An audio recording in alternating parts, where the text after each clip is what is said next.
Celebroo! Hello everyone and welcome back to the HabWrap, your friendliest and funniest source for anything and everything Montreal Canadiens. My name is Harry Rice. I will be your host this evening, and let's get into the game that happened tonight. The Canadiens played their second preseason game of the year. It was at home, once again, as last night's game was, against the Fightin' Flyers, as I was originally going to title this episode, but it does have a new name, which you obviously saw when you clicked on the video. But we were at home against the Philadelphia Flyers, again, the second preseason game of the year.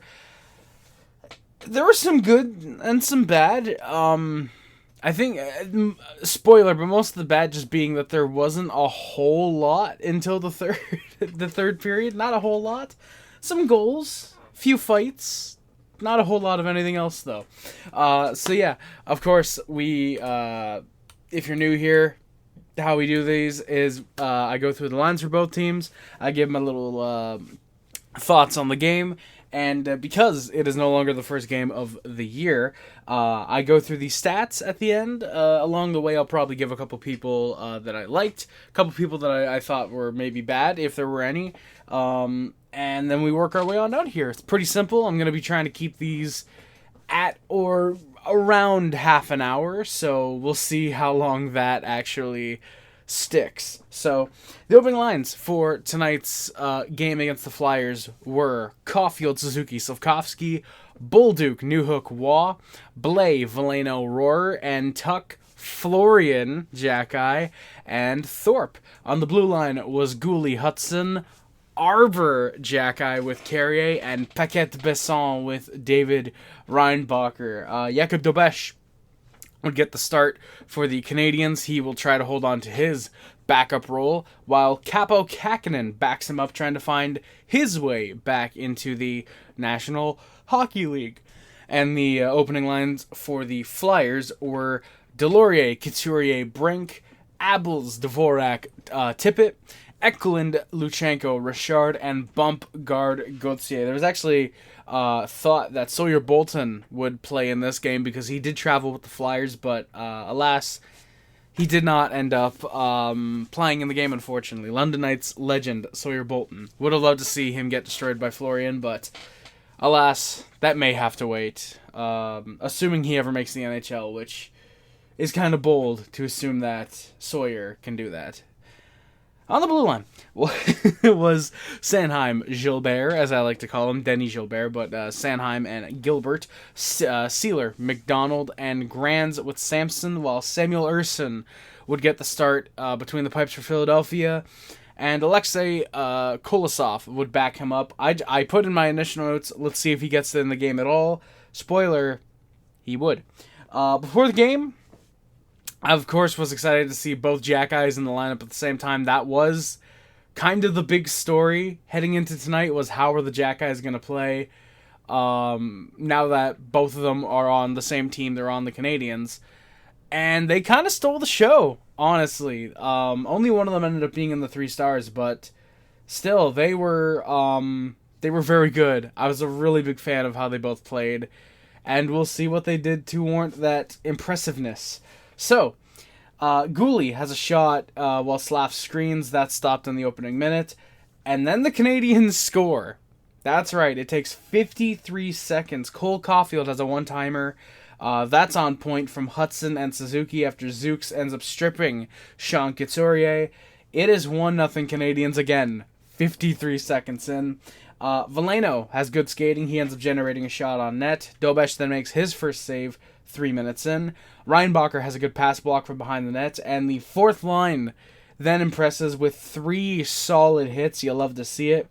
Newhook ends up keeping a puck just barely in. He has a nice rush. Top line presses, but there was nothing. They did look ready. They looked like they wanted this to be a regular season game, and given the way we've started preseason, I also wish it was a regular season already. There's a Flyer stick that breaks on a pass, but they do still get it in the Hab zone. Xhekaj gives a puck away to the Flyers. That leads to a save by Dobeš on Alex Bump. That was actually quite a good save there. I did want to say actually about Joe Veleno. I thought he played really well tonight. I think if he ends up getting a third line role, which yes, I think it's a third line role, not a fourth line role that's available. I think he would actually fit right in. Of course, I'm still my vote is still for Florian Xhekaj, but if Veleno were to get it, I would not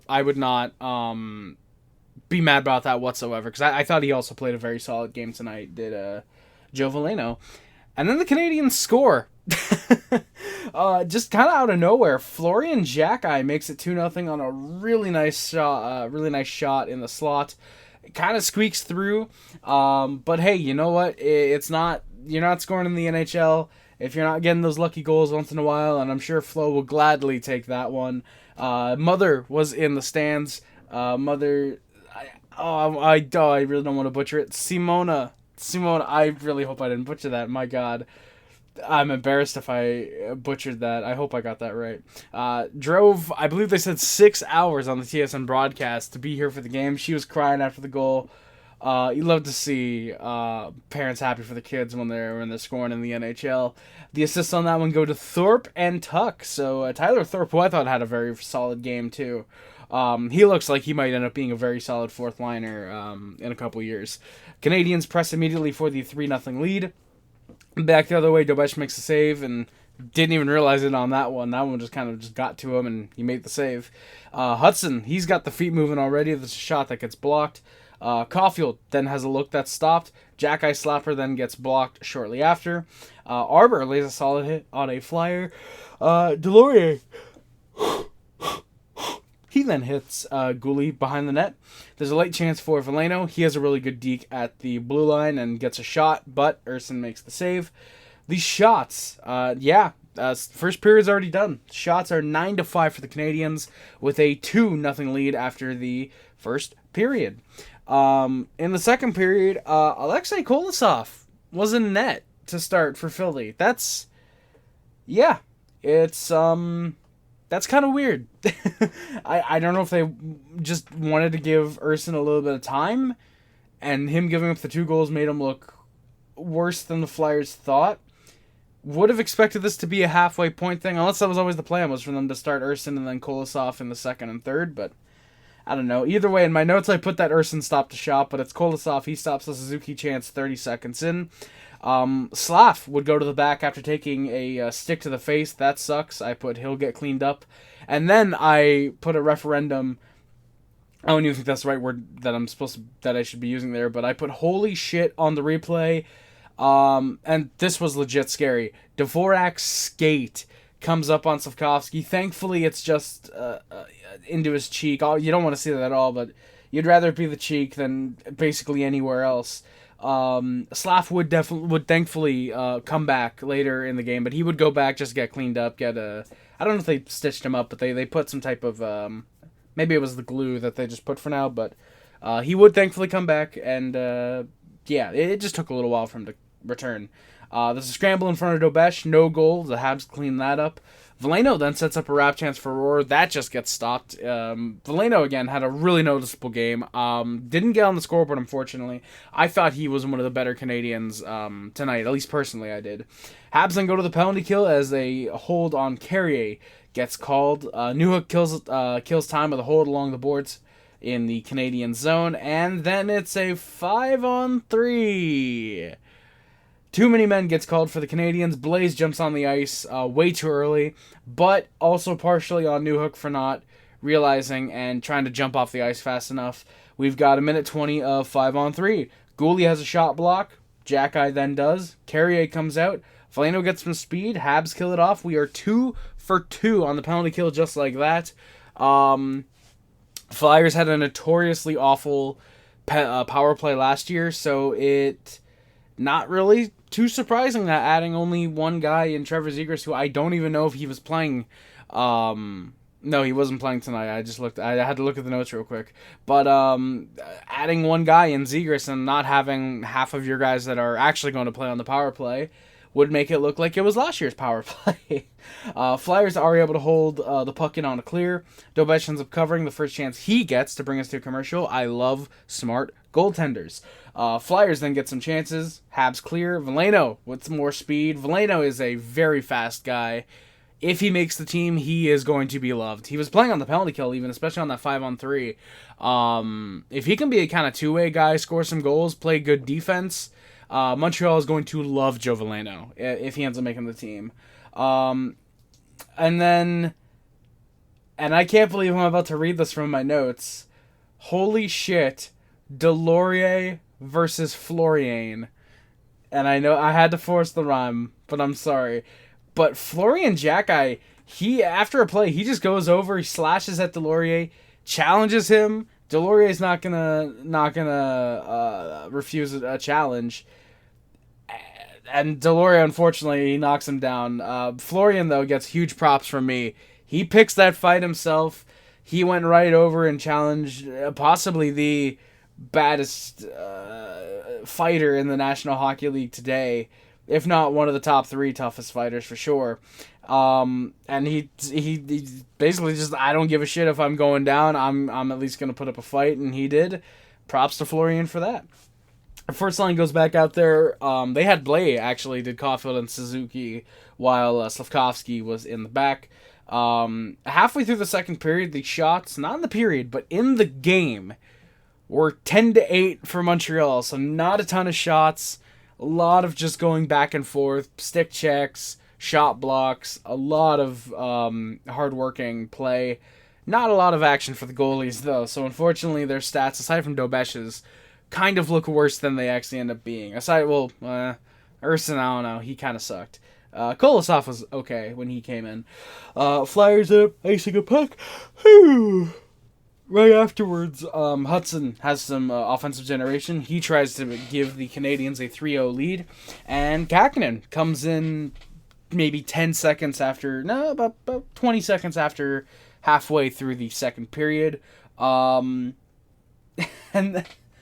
the ensuing play is so weird. So Reinbacher's at the blue line, and he ends up bobbling a puck. Anthony Richard picks it up, and Canadiens fans would likely know if they remember Anthony Richard playing for the Canadiens. He is fast. He gets away from Reinbacher. He's in, and he scores. First shot, first goal. I put Kakkonen's got to have that because he does. That's one he's going to want back. I just love when goalies make me eat my words, because my immediate note following this was, this dude sucks, send him to the ECHL. Bolduc ends up getting hit. Suzuki lays that guy out in return. Reinbacher gets hit from behind by Richard, nothing there. Blais then lays out a flyer while he has the puck. Love to see it. Luke Tuck then has a big hit in the slot. You love to see how physical these guys are getting. It is so clear that when Arber's in the lineup, this team plays with confidence. But now that you've got, at least for tonight, Florian and Thorpe, or Thorpe as I called him when we drafted him, I think, Blais and Tuck as well. When you have other guys who can get physical, the rest of the team are not afraid. The rest of the team will play the style of hockey that they can play, and that is their style. They won't be afraid to get hit because they know they're going to have guys defending them. Absolutely love to see that. Now, I'm not saying that we should run with Blais, Tuck, Florian, Thorpe, Rohr, Arber, and Paquette-Bisson on the team opening night. No, obviously. It's going to be probably Arber, Florian, Blais is going to be a 13th forward, more than likely. The rest of those guys are in the A for the year. Most likely the year. But still, just having the Xhekajs in is going to really give this team some confidence, I think, at least. Both teams didn't have much offense, a lot of defense and physical play. And then the Canadiens score a minute later after I say that. Nick Suzuki, really solid shot, right in the right circle. Honestly, an easy shot. Looks like it's a nothing shot, but it gets in from Slavkovsky and Caulfield with 4 minutes left. The Habs take a 3-1 lead. And then I just put, here we go. Arber starting some shit. Everybody's in the scrum. This is fun. Bars. Turns out Rodrigo Abels actually took a run at Rohr, and Xhekaj just came over to defend him. That's what Arber's going to do. Flyers go to the power play because, of course, why wouldn't they? And they score. Kakkonen just doesn't cover his left circle. And it's going to be Owen Tippett that makes it a 3-2. I guess it'd be deficit, but the Canadiens still lead 3-2. I put, Kakinen is the AHL backup. Once again, I love when goalies make me eat my words. We'll get to that soon enough. The Habs are 2 for 3 on the penalty kill tonight. Canadians press after a Flyers chance. Arber actually looks pretty good. He creates a couple scoring chances. Hudson has a good D play to recover a puck from a potential 2-on-1. And Habs will have the 3-2 lead after the second period. The shots are 12-11 for Philly. So yeah, again, not a ton of shots at all in this game. That's until we get to the third period. But yeah, we will find out what happens in the third period right about now. Bump gets a sudden break as Xhekaj ends up joining the rush. That gives him a break. Off the outside of the post, Kakinen looked like he might have made the save, but it also looked like it was off the outside of the post. Either way, Kakinen read that very well, actually. Thorpe and Flo, good body checking. They end up nearly connecting for a goal right in the slot. Basically right in the freaking paint, actually. Suzuki then gets in on a rush chance. There's a stop by Kolasar. Xhekaj has a nice backhand. He went for a skate with the puck. That was fun. Flyers get a 2-on-1. Kakinen makes the save, but didn't feel the puck. So it was weird. I'm not going to say like, oh, and then they score. No, he didn't feel it. They end up blowing it dead because it's just in his gear, I believe. Kakinen then makes a quick pair of stops off a draw to the right of him. Arber and Delorier get in a puck battle behind the Habs net. It was Flo. And suddenly Flo's on a 2-on-1 the other way. Good glove by Kolasov. Flo almost had his second of the night. Fourth line for Montreal, press once again. They looked solid. Kakinen then makes a stop suddenly. He had settled in by this point. Kakinen looked good. After allowing that second goal, he played a really solid game. I think, at least. And then a Flyer boards a Canadian. I didn't see who was on each team, but it's a clear run into the boards. Thankfully, the Hab would be fine. They'd get up. They wouldn't be hurt. But no penalty on the play, because why would there be? Suzuki then finds Hudson. There's near scoring chances. They had some solid chemistry. Suzuki, I obviously, he's a point per game player, but he has such a good eye for passing. Like I feel like people talk about how good his two-way game is and just how good his passing is, but not necessarily his eye. He can spot a pass where it's about to be and find a guy. He's really solid. Love Nick Suzuki, of course, as I think all Canadians fans do. The third line presses. Veleno has a shot that then hits a man in the crease. So just that one, unfortunately, just doesn't go. And then here we go, Tuck and McDonald. Tuck gives a hard right off the bat, but McDonald lays a few on Tuck, then takes him down. The refs were talking afterwards. Habs have a power play, actually. McDonald ended up getting called for a cross-check, and I find it weird, not that they called it, but I've noticed that they will call a cross-check a lot more if the guy breaks the stick, rather than the severity of the cross-check. They are more likely to call a soft little cross-check that breaks the guy who's giving the cross-check's stick, than they are to call... just for example, I think it was Arber. He was in a corner with Anthony Richard battling for a puck. He gave Richard 4 or 5 really good cross checks, and the refs didn't call that. So, I'm not on the side of they shouldn't call either. I actually think they should call both of them. They should call the hard ones like Arber was giving, and they should also call the ones that are going to break a stick, because it's clear that there's a little bit of extra aggression on the ones that break the stick. I get why they only call, usually, not like they only call the ones that break the stick, but I get why they call the ones that break the stick a little more often. I just think they should call most cross-checks. That's me personally. Hudson and Caulfield find each other for a little while. Slaps wide open. There's no pass to him from Hudson. Bolduc gets in the slot. He just couldn't get a shot. The Flyers were very good at covering him. And then, oh shit, Hudson ends up bobbling one. There's a break for Sanheim. Kakinen makes a great save on Travis Sanheim. Sanheim slows right down, little deke, and Kakinen still makes the save. He looked really solid there. 5 minutes in, 5 minutes left. Bell Center was doing the wave. Love to see it. Xhekaj then nearly lays a man out at center ice. Carrier gets a near break. There's a good chance with 3 minutes left there. Hudson with 2:07 then left in the third is called for a hook. The Canadians go to the penalty kill. Oh God. Then you remember, oh wait, this is the Flyers power play that last year was complete garbage. There's a clear. Goalie pull, 50 seconds left. I think we can kind of understand why the Flyers didn't pull the goalie right off the draw. Xhekaj has 2 good clears. One of them almost looked like it was going in, but just stops at the circle. Second one was inches from the empty net. And the third time's the charm. The Flyers try to dump it in. It ends up just rolling to Arber. He settles it, rolls it down, flat bang into the net, unassisted. Both Xhekaj brothers, the sheriff and the deputy, have scored in their first game together. That goal's with 13 seconds left, and also I believe it was 4 seconds left on the penalty kill.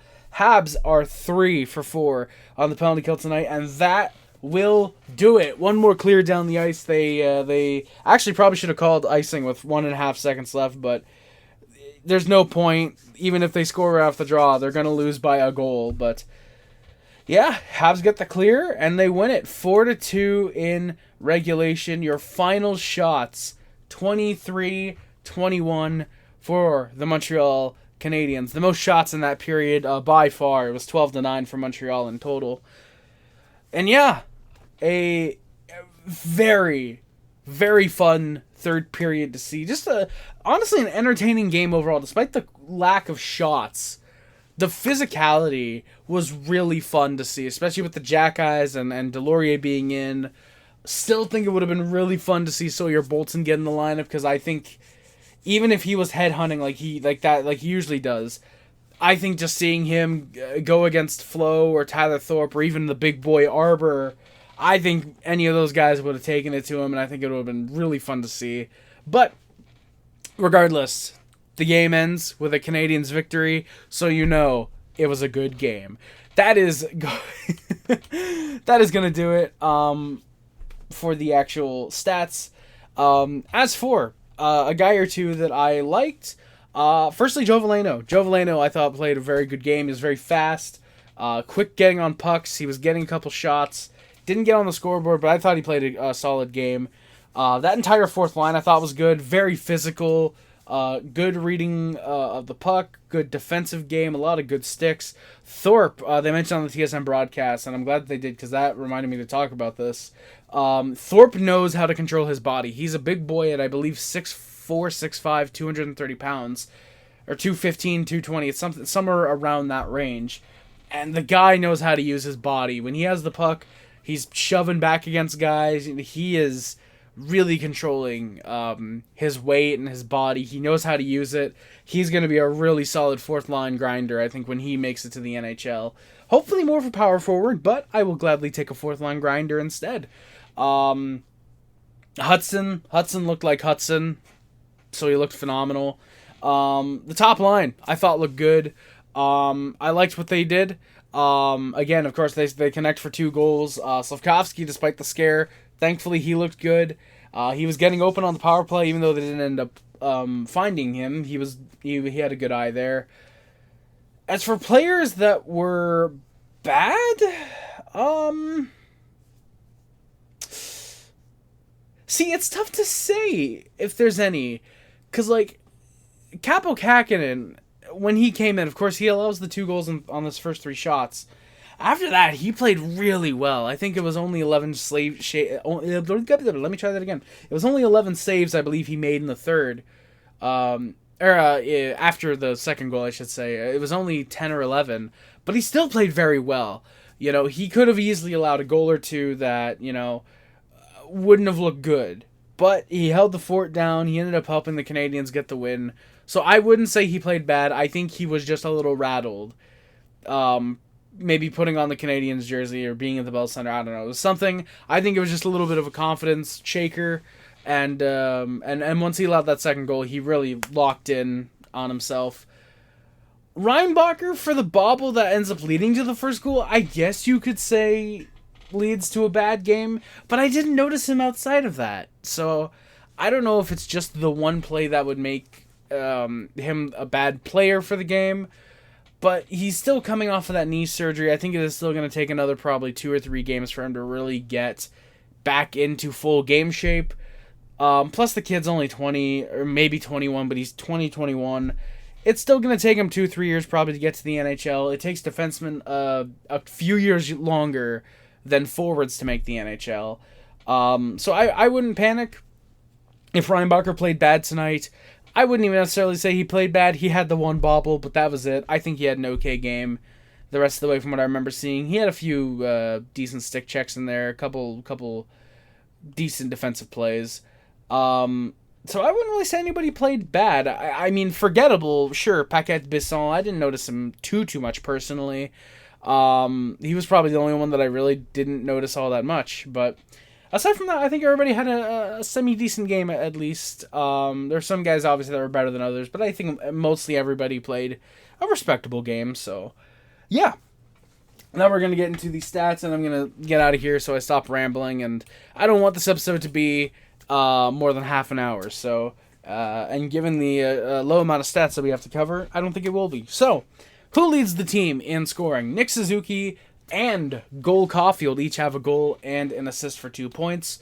Owen Beck, Florian Xhekaj, and Arber Xhekaj each have a goal. Philippe Mézard, Mike Matheson, Lane Hudson, Tyler Thorpe, Luke Tuck, Yuri Slavkovsky all have an assist. Florian Xhekaj, Luke Tuck, and Jared Davidson each have a fight as well. Whew. My God. All right, ladies and gentlemen, so that is going to do it for this episode of the HabWrap. I just realized I might have called it the Hab Recap at the opening, and I really hope I didn't. But that is going to do it for this episode of the HabWrap. Thank you all so much for watching, whether it's on YouTube, Spotify, maybe somewhere else. I have the RSS feed enabled on Spotify, so maybe you're listening on Amazon or something. Either way, thank you very much for doing so. I really appreciate that. We will be back up here either Thursday night. We're not reviewing the game ahead of time. Either Thursday night or Friday morning for the game against I believe it's the Toronto Maple Leafs on Thursday. So looking forward to that. That's going to be really exciting. We'll see who plays in that game. So yeah, that is going to do it for this episode of the HabWrap. Thank you all so much for listening, for tuning in. Anyone that gives support, appreciate it. If you're on Spotify, please follow so you can get the feed whenever I upload a new episode. Or if you're on Amazon or any of those other platforms, I'm not going to hate Spotify, just personally my gang. If you're on YouTube, hit the subscribe button. Much appreciated. That is going to do it, guys. Thank you all so much for watching. My name, again, has been Harry Rice. I appreciate being your host for this podcast. Thank you all so much for watching. And always remember, no matter how bad we are or how good we are, go Habs go. Ade Montréal, c'est le but.